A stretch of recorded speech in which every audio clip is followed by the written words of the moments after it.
buzz. It's about the fascinating life of eccentric billionaire Howard Hughes. The real-life Hughes went from hero to hermit, a brilliant man whose unlikely legacy lives on.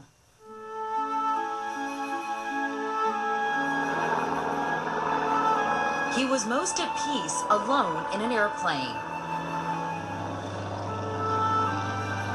Flying high above a world he often tried to escape. Howard Robards Hughes was a brilliant loner whose greatest passions were aviation, women, and business. He was charming and wonderful and a man of few words, with great strength, typical Texan. Born in Houston on Christmas Eve in 1905, Howard Hughes was the only child of Aileen and Howard R. Hughes Sr. A shy boy, he disliked school but loved tinkering with any kind of machine, just like his father, an oil man who struck it rich when he invented a drill bit for digging through rock and founded the Hughes Tool Company. Howard's overprotective mother died suddenly when he was just 16, his father less than 2 years later. Orphaned at 18, he inherited the family business and vowed then to leave his fortune to medical science. Hughes married fellow Texan Ella Rice, then went to Hollywood and the enticing world of sex and stars his father had come to love.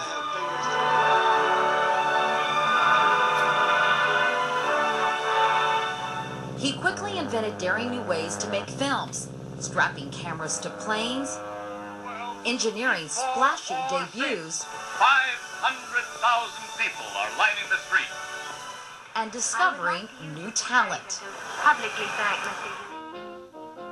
He loved women.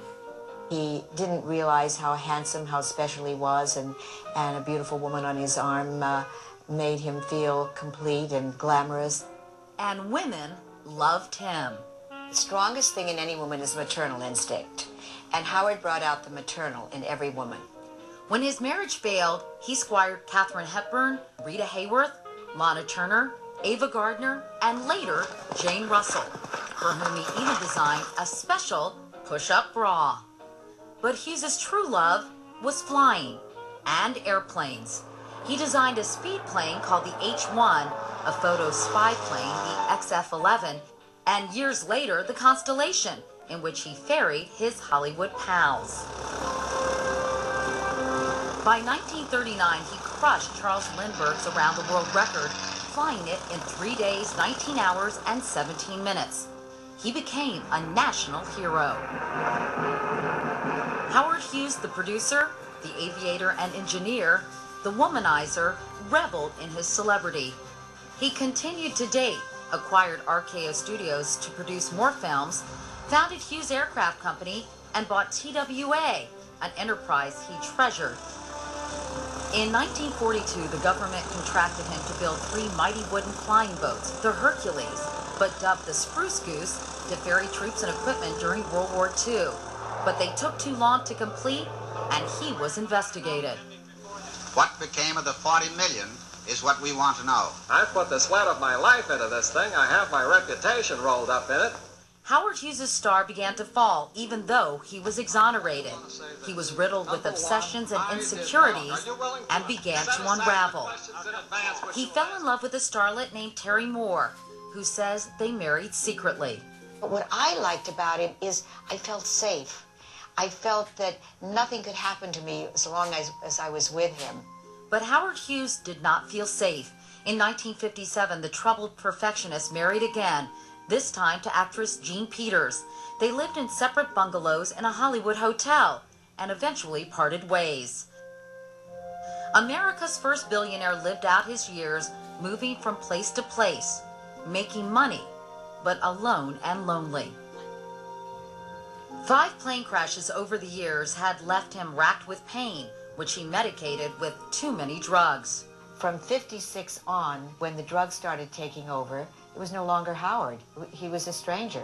A controlling recluse, terrified of disease and crippled by addiction, the once dashing lover and aviator wasted away. In 1976, he died on a flight from Mexico to Houston. But one of America's most mysterious figures, a brash but troubled inventor had valued innovation above all else.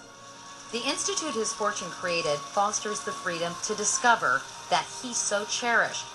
He should be remembered as an adventurer, an innovator, someone who really had a wonderful vision of the future, and someone who has left this permanent legacy in the form of the Howard Hughes Medical Institute.